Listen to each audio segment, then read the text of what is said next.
Hi, my name is Charlie, and this is the Forearm Farm. The Forearm Farm is guarded by an attack chicken. It is in the backyard of a 40 by 60 monitor barn. It has 14-foot high ceilings in the center and a 16 by 24 platform.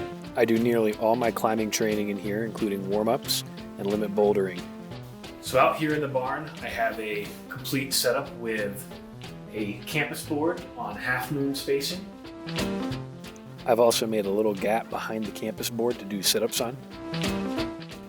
A 15-degree wall that is 16 feet wide. Over there I have a 30-degree wall that's 8 feet wide. And of course, right here, the moon board. I probably spend most of my training time on the moon board, as it provides a wide variety of problem styles and difficulty, and I don't have to spend any time setting routes.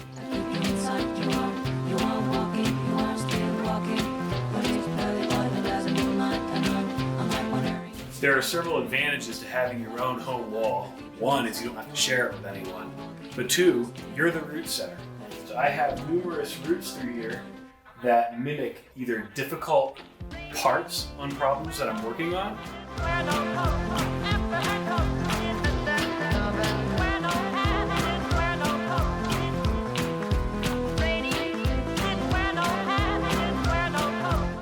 or perhaps a number of moves of equivalent difficulty.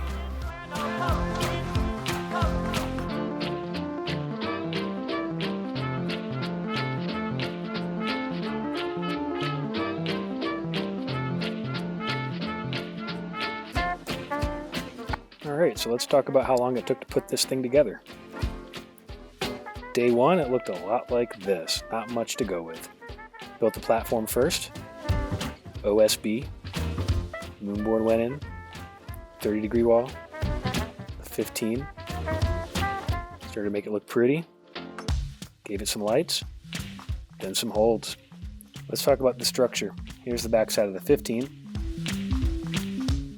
and here's the back side of the 30 and the moonboard.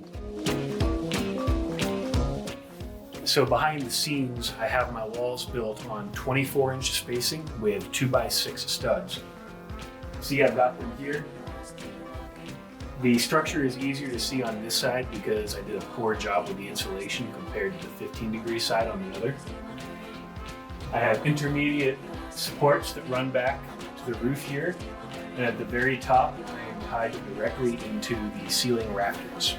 Back in the main area, I've got everything tarped off to keep it warm in the winter. I do that with these heaters. I've got 2 of them. I use fans to keep the heat down by pushing it back to the floor. This is a crack simulator that rarely gets used, but it is fun. And then you can do some other fun things on these walls.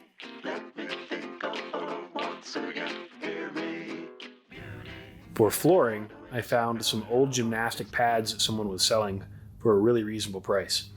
They're about 7 inches thick, and I can drop from the top, which is around 12 feet, and feel pretty confident about not breaking my ankles. Beyond insulation on the back walls and behind the climbing walls, I've also attempted to seal off nearly all open spaces with plastic wrap in an attempt to keep all the air from mixing in the winter. While not as effective in the summer, it works out pretty well in the winter. A relatively new addition to the barn are the Quickdraws.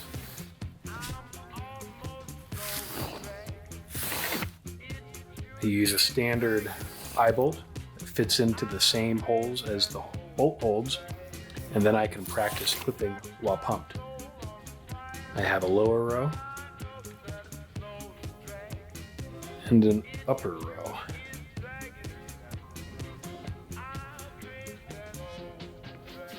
People are always going to ask what quality plywood they should get.